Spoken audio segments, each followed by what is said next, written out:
इसलिए कह रही हूँ कि भाई आप जो भी बच्चा पेपर अटेम्प्ट करेगा वो पूरी सावधानी के साथ पेपर अटेम्प्ट करे। दूसरा है रचना के आधार पर वाक्य, यानी कि 4, ये भी 4 अंक का रहेगा। सबसे ज्यादा दिक्कत आपको इस चीज में आने वाली है पदबंध में, क्योंकि आपको छांटना नहीं आता, इसकी रिवीजन आपकी बहुत कम हुई है और ये टॉपिक आपके लिए नया आया है। लेकिन कोशिश करना अधिक से अधिक प्रैक्टिस हम इसकी करेंगे, ठीक है। हाँ जी, अब आ जाइए समास। समास बेटा 4 अंक का रहेगा, इसमें मुझे नहीं लगता कि कोई बच्चा मार खाएगा। अब आ जाइए मुहावरे। मुहावरे भी सभी को ही लगभग आते हैं, फिर भी इनमें एक्स्ट्रा से एक्स्ट्रा ये जो छुट्टियां हैं इनमें पटाखे नहीं चलाने, पटाखे नहीं चलाने। और मैं आप लोगों को कुछ मटेरियल याद करने का भी सेंड कर दूंगी, ठीक है। डेली एक टॉपिक के लिए कुछ इमेज में पीडीएफ भेजूंगी, वो आपको याद करनी है। फिर उसके बाद आ जाइए आपका काव्य खंड है। आपका बेटा ये काव्य खंड रहेगा। काव्य खंड की क्या चीजें आएंगी, पहले नहीं था ये चीज पहले नहीं थी। इसकी जगह हमारे पास 16 नंबर के 16 अंक के प्रश्न उत्तर थे। ये चीजें हमारे पास नहीं थी, इनकी जगह हमारे पास बेटा क्वेश्चन आंसर थे। लेकिन अब की बार पैटर्न बिल्कुल चेंज हो गया है। अब देखिए काव्यांश। काव्यांश बेटा आपका 4 अंक का एक रहेगा, 4 अंक का एक रहेगा। बोर्ड में 2 दिए जाएंगे, जिसमें से आप ऑप्शन में से एक अडॉप्ट करोगे, ठीक है। हाँ जी, फिर उसके बाद बेटा गद्यांश।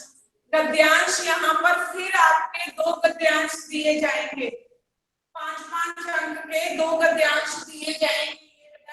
इन गद्यांशों के जरिए आप क्वेश्चन जो बुक है, बुक में मैंने आप सभी बच्चों को एक एक लाइन करवाई है, एक एक पंक्ति करवाई है, एक एक शब्द करवाया है, ताकि आप लोग बेटा जब भी गद्यांश या काव्यांश आते हैं उनके उत्तर आराम से लिख सकोगे। काव्यांश हो गया, गद्यांश हो गया।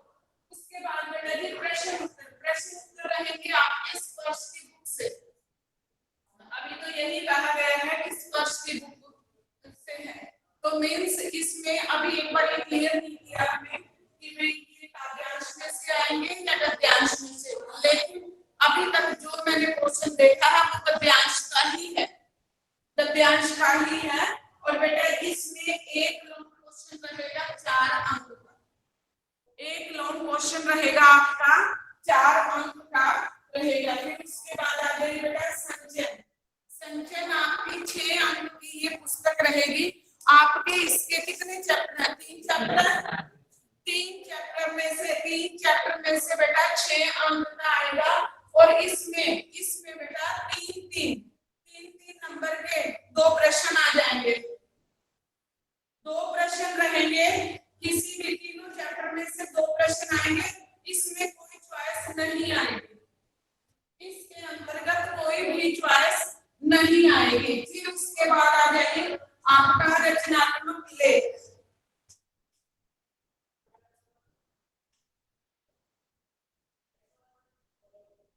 रचनात्मक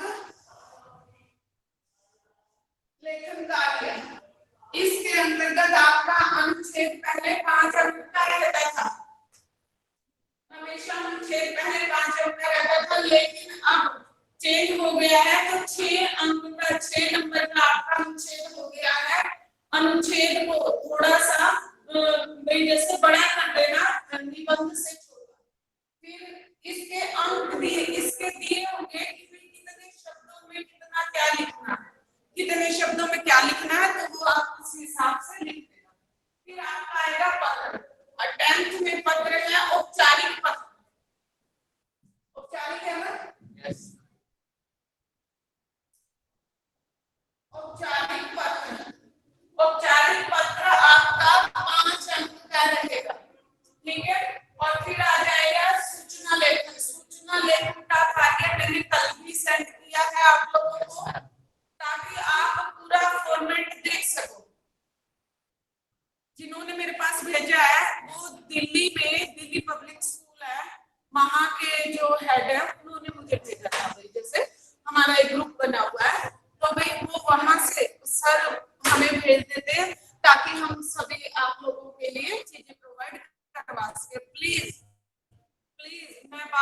वही कह रही हूँ, जो चीज मैं आप लोगों को सेंड करती हूँ उसे भी आप देखिए। एक मैं प्रश्न साथ में आप हाँ, वो प्रश्न ही भेजा। आज का प्रश्न 9 तारीख का प्रश्न था वो कि सूचना लेखन कैसे लिखना है। हाँ, उसके अंदर पॉइंट बताए हुए थे कि कितनी दूरी पर कौन सी चीज आएगी, तिथि कहाँ पर आएगी, किस प्रकार से लिखना होगा। ये बोर्ड की चीजें हैं और बेटा बोर्ड में इन्हीं चीजों से ही अंक बनते हैं। ठीक है, फिर उसके बाद आ जाएगा आपका विज्ञापन। विज्ञापन आपका 5 अंक का रहेगा। विज्ञापन 5 अंक का रहेगा। फिर उसके बाद है आपकी लघु कथा। ठीक है, हाँ जी स्टूडेंट्स, अब आप बताएं अपनी तरफ से, कुछ नहीं समझ आया या कुछ पूछना है तो। उत्कर्ष मैम आ गया समझ में। हाँ जी नविता मैम आ गया समझ। हाँ जी, सभी बच्चे मुझे मैसेज कर दें जल्दी से यस नो का। यस नो का मैसेज कर दें जल्दी से, जिसको नहीं समझ आया तो वो। हाँ जी ठीक है, वेरी गुड, क्लियर हो गया सबको। हाँ जी, अच्छा एक बच्चे ने अंडरस्टैंड।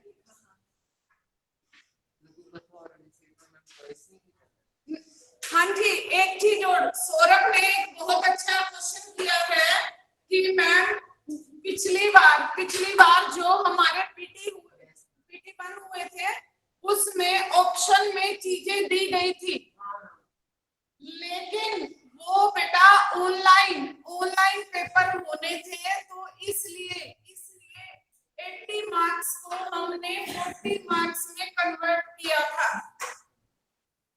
80 मार्क्स को हमने 40 मार्क्स में कन्वर्ट किया था, तो इसलिए हमें चॉइस में चीजें रखनी पड़ी। ऑनलाइन चीजें करना थोड़ा सा आप सब बच्चे समझते हो, तो बेटा ये हमने बनाया तो 80 मार्क्स का ही पेपर था, लेकिन उसको हमें ऑप्शनल करना पड़ा, उसको हमें 40 में कन्वर्ट करना पड़ा। हाँ जी, और कुछ पूछना चाहते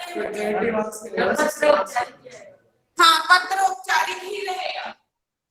रचनात्मक लेख में अनुच्छेद के उल्लेख हमने सूचना लेखन किया था, कुछ ऐसा किया था, पत्र कंपल्सरी किया था। अब ये सारे के सारे पांचों के पांचों आइटम बेटा आपके मार्क्स अगर मान लो 1-2 इनमें घटता है ऑप्शनल में, तो आपके मार्क्स यहाँ कवर हो सकते हैं।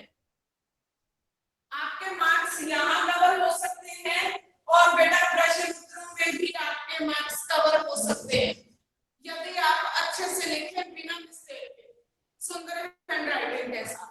ठीक है बच्चों, ये हमारा बोर्ड का पैटर्न रहेगा। अब की बार, पिछली बार बेटा काव्यांश गद्यांश नहीं आते थे पिछली बार तक, लेकिन अब की बार काव्यांश भी आएंगे, गद्यांश भी आएंगे।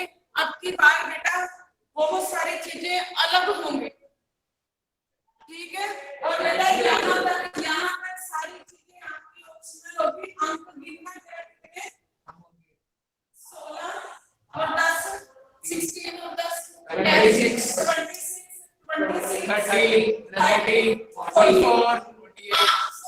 मार्क्स। पहले 40 मार्क्स आपका ऑप्शनल पेपर रहेगा। हाँ जी, तभी तो मैं बोल रही हूँ कि कुछ चीजें सही भी हैं और कुछ चीजें आप लोगों को बुद्धि से भी काम लेना पड़ेगा। ठीक है, आसान कहने में आसान अच्छी बात, मुहावरे गलत क्या होते हैं। मैं ये कह रही हूँ सच में। हाँ, तो इसमें शर्माने की कौन सी बात है। हाँ जी, चैप्टर में हमारा रहता है लघु कथा के अंदर एक लघु कथा नहीं, चॉइस किसी में भी नहीं है। हाँ, एक ही दिया हुआ है। मैं आप लोगों को इस दौरान, एक मिनट, इस दौरान मैं आप लोगों को बेटा ये छुट्टियों के दौरान या फिर डेली अब एक ऐसा वर्क दूंगी कि जो आप घर से डेली करोगे। ठीक है, क्योंकि बेटा जैसे लघु कथा है, अनुच्छेद है, कहीं से भी आ सकते हैं। एट ए टाइम बनाने की आवश्यकता होती है, मीन्स आपको अपनी कल्पना शक्ति स्टोरी बनती है, ठीक है। हाँ जी बेटा, आज का हमारा चैप्टर बेटा टोपी शुक्ला। हमारे कुछ 2 पेज लास्ट के रहते थे शायद, चलो जितने भी रहते थे कोई बात नहीं। अब मैं आपके सामने एक चीज रख रही हूँ, देखो बेटा, टोपी शुक्ला जो पाठ है उसमें कुछ बच्चों को कंफ्यूजन था, कौन उसका भाई है, कौन उसका पिता है, कैसे है। पहले आप ये मेरी बात गौर से सुने। देखिए बेटा, हाँ जी 18-20 स्टूडेंट्स आए यहाँ। टोपी शुक्ला का पूरा नाम बलभद्र नारायण था। सबसे पहला टोपी शुक्ला, आपको कहीं लिखा हुआ नहीं मिलेगा, लेकिन पढ़ोगे तभी आपको मिलेगा। आप एक बार लिख सकते हो, सुन ले, वही तो कह रही हूँ ना, पढ़ोगे तभी पता लगेगा। अब देखिए, टोपी शुक्ला का पूरा नाम बलभद्र नारायण था। दूसरा, उसके परिवार में उसकी दादी, माता, पिता व 2 भाई थे। दादी का नाम सुभद्रा देवी था। दादी का नाम सुभद्रा देवी था। जो बड़ा भाई था उसका नाम मुन्नी बाबू था। जो उनका बड़ा भाई था उसका नाम मुन्नी बाबू था, जो हर वक्त झूठी शिकायतें लगाता रहता था और अपने भाई टोपी शुक्ला को पिटवाता रहता था। और यहाँ तक कि वो खुद बेटा कबाब खा जाता था, और खुद कबाब खा जाता था और सिगरेट भी पीता था चोरी छिपे। लेकिन नाम जब कोई भी परिवार का सदस्य टोपी शुक्ला को डांटता था तो वो उसकी झूठी शिकायतें लगा देता था और कहता था ये कबाब भी खाता है, मीन्स ये मांसाहारी है, ठीक है। वो अपना आरोप, अपना दोष दूसरे पर आरोप मंड देता है, आरोप के रूप में, ठीक है। हाँ जी, अब देखिए, उसका एक छोटा भाई था जिसका नाम था भैरव। जिसका नाम क्या था? भैरव था। वो हर वक्त उसकी टोपी शुक्ला की कॉपियां ही फाड़ता रहता था। वो ज्यादातर यही काम करता था। तो हाँ जी, जो टोपी था वो 9वीं कक्षा में 2 बार फेल हो गया था। 2 बार वो फेल हो गया था। और बेटा तीसरी बार में वो 3rd डिवीजन से पास हुआ था। जब वो 3rd डिवीजन से पास हुआ था तो सभी लोग फिर भी उसका मजाक उड़ाते थे कि 2 साल बाद भी तुम 3rd डिवीजन में पास हुए हो।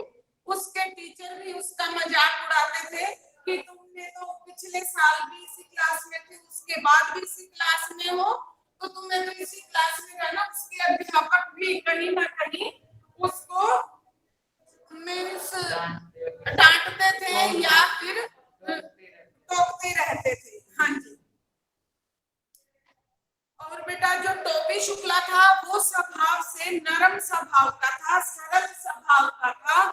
और जब उसका बड़ा भाई कबाब खाता था और अगर टोपी देख लेता था तो वो उसको इकन्नी देकर, 1 आना देकर उसको बेटा क्या कर देता था? चुप करा देता था। रिश्वत देकर चुप करा देता था। वो स्वभाव का सरल था, वो भूल जाता था। लेकिन उसके मन में कहीं ना कहीं आता था कि मैं बड़ा क्यों नहीं हूँ इससे, अगर मैं इससे बड़ा होता तो मैं इसको अच्छी तरह बता देता। कहता है लेकिन मैं कभी ना कभी इसका बदला अवश्य लूंगा। हाँ जी, जैसे छोटे बच्चे करते होते हैं। हाँ जी, बूढ़ी नौकरानी का नाम सीता था। बूढ़ी नौकरानी का नाम सीता था। राम दुलारी उसकी माता थी। हाँ जी, इफन का परिवार। अब देखिए इफन का परिवार, उसमें दादी, अम्मा, अब्बू, बड़ी व छोटी 2 बहनें। और जो इफन के पिता थे वो कलेक्टर थे। कलेक्टर किसको कहते हैं? डीसी को। हाँ जी, डीसी को कहते हैं। और उपायुक्त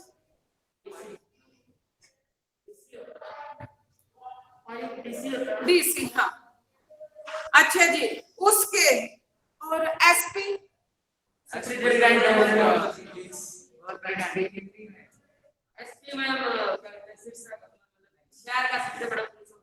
शहर का सबसे बड़ा वो डिस्ट्रिक्ट का ही होता है। उसके दादा और परदादा, इरफान के दादा और परदादा मौलवी थे, यानी कि मौलवी के रूप में सिद्ध थे। अब एक बच्चा आगे आ जाओ बुक पढ़ने के लिए, बुक रीडिंग के लिए, जल्दी से आ जाओ आप। बेटा सब समझ आ रहा है ना? Yes ma'am. ठीक है बेटा, हाँ जी, जहां से छोड़ा। हाँ चल।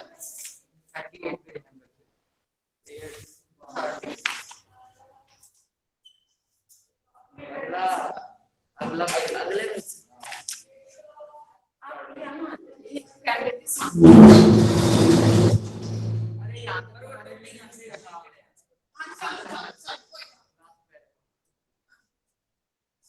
हम एक दिन एको रहीम बागची की दुकान पर तंबाकू खाते देखा रहा।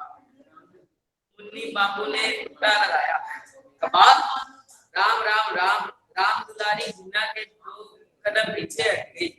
टोपी मुन्नी की तरफ देखने लगा, क्योंकि असलियत यह थी कि टोपी ने मुन्नी बाबू को कबाब खाते देख लिया था और मुन्नी बाबू ने उसे एक इकन्नी रिश्वत की दे दी थी। टोपी को यह मालूम था, परंतु वह चुगलखोर नहीं था। उसने अब तक मुन्नी बाबू की कोई बात इरफान के सिवा किसी और को नहीं बताई थी। तू हमें कबाब खाते देखे रहे हो? ना देखा रहा हो दिन, मुन्नी बाबू ने कहा। तो तुमने उसी दिन क्यों नहीं बताया? सुभद्रा देवी ने सवाल किया। झूठा है दादी, ये झूठा है दादी, यानी कि सुभद्रा देवी यहाँ पर कौन है? उनकी दादी है। वो कहते हैं कि मैंने तुम्हें कबाब खाते हुए देखा था। वो उसके ऊपर आरोप देता है। बड़ा भाई अपने छोटे भाई टोपी के ऊपर आरोप लगा देता। टोपी ने कहा। उस दिन टोपी बहुत उदास रहा। वह अभी इतना बड़ा नहीं हुआ था कि झूठ और सच के किस्से में पड़ता, और सच्ची बात तो यह है कि वह इतना बड़ा कभी नहीं हो सका। उस दिन तो वह इतना पिट गया था कि उसका सारा बदन दुख रहा था। वह बस लगातार एक ही बात सोचता रहा कि अगर एक दिन के वास्ते वह मुन्नी बाबू से बड़ा हो जाता तो समझ लेता उनसे। वो कहता है कि भी अगर मैं एक दिन भी बड़ा होता तो फिर मैं बढ़िया तरीके से उसको समझा। परंतु मुन्नी बाबू से बड़ा हो जाना उसके बस में तो था नहीं। वह मुन्नी बाबू से छोटा पैदा हुआ था और उनसे छोटा ही रहा। दूसरे दिन वह जब स्कूल में इरफान से मिला तो उसने उसे सारी बातें बता दी। दोनों जुग्राफिया का घंटा छोड़कर सरक गए। मतलब यहाँ पे वही पंचम की दुकान से इरफान ने केले खरीदे। बात यह है कि टोपी फल के अलावा और किसी चीज को हाथ नहीं लगाता था। ऐसा ना हो सकता था कि हम लोग दादी बदल दें। हाँ, वो कहता है कि भी क्या ऐसा हो सकता है कि हम अपनी दादी बदल दें? टोपी ने कहा। बचपन में बेटा कुछ भी मुमकिन हम सोच सकते हैं, कुछ ऐसा भी सोच सकते हैं जो नहीं भी सोचना चाहिए। वो कहता है कि उसको ये था कि मेरी दादी मुझे टोकती है, मेरी दादी मुझे डांटती है, मेरी दादी मुझे भी जैसे कि जब भाई शिकायत लगाता है तो पिटवा देती है। और जो इरफान की दादी थी उसके साथ उसके बहुत अच्छे संबंध थे और वो कहता था काश कि तुम्हारी दादी मेरी दादी होती। और जब बेटा वो उसकी इरफान की दादी एक्सपायर हो जाती है तब बेटा उसको बहुत ज्यादा फील होता है और वो अकेले ही दोनों इरफान और टोपी दोनों मिलकर रोने लग जाते। टोपी ने कहा, तोरी दादी हमरे घर आ जाए और हमरी तोरे घर चली जाए। हमरी दादी तब बोलियो तुम ही लोगन को बोल रहे थे। यह नहीं हो सकता, इरफान ने कहा। अब्बू यह बात नहीं मानेंगे और मुझे कहानी कौन सुनाएगा? तुम्हारी दादी। हेलो। रियलिटी में तो ऐसा कुछ भी नहीं हो सकता, लेकिन उस बच्चे के भाव देखिए, उस बच्चे के भाव देखिए, वे उसके अंदर का अचना देखिए कि भाई कोई भी देखो आपकी ही उम्र का रहा होगा वो बच्चा, तो भाई मैम करने वाला नहीं है। मैम मैम आपकी आवाज सही नहीं आ रही। एक मिनट, मनदीप की आवाज है ये। उत्कर्ष आप बोलिए।